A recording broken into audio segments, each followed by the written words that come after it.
राजनीति के सबसे खराब दौर से गुजर रहे उद्धव ठाकरे को अब सुप्रीम कोर्ट से बड़ा झटका लगा है।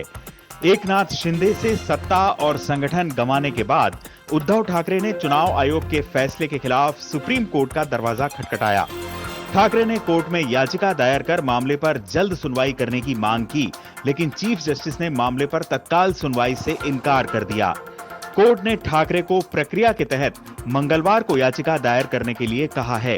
दूसरी ओर बीजेपी प्रवक्ता शहजाद पूनावाला ने कहा है कि कांग्रेस से निकटता बनाने के चलते उद्धव ठाकरे के सामने ये हालात आए हैं।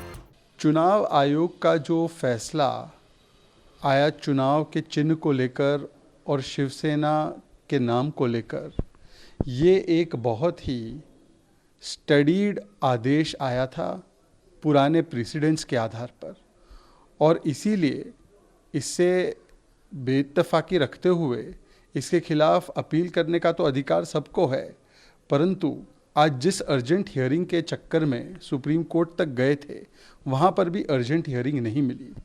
परंतु उद्धव जी की सेना और उनकी मंडली को चिन्ह और नाम छिन जाने से ज़्यादा उनको ये सोचना चाहिए और ये विचार करना चाहिए कि किस प्रकार से आज बाला साहेब ठाकरे जी की विचारधारा हो या हिंदुत्व हो, ये दोनों भी कांग्रेस से निकटता बनाते बनाते उनसे छिन गए हैं, और कैसे आज हिंदुत्व और बाला साहेब ठाकरे जी की विचारधारा पर भी केवल सत्ता की लालच में उन्होंने समझौता किया है। इससे पहले कि शिंदे समर्थक शिवसेना भवन पहुंचते, उद्धव ठाकरे अपने समर्थकों के साथ वहां पहुंच गए।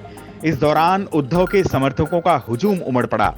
शिवसेना भवन पहुंचने के बाद उद्धव ने पार्टी नेताओं के साथ बैठक करते हुए शिंदे के खिलाफ अपनी रणनीति तैयार की।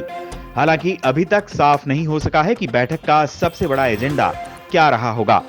शिवसेना का नाम और पार्टी का निशान यानी तीर कमान उद्धव ठाकरे से छिनने के बाद शिंदे और ठाकरे में वर्चस्व की जंग अब सड़कों पर आ गई है। दोनों गुट आमने सामने हैं।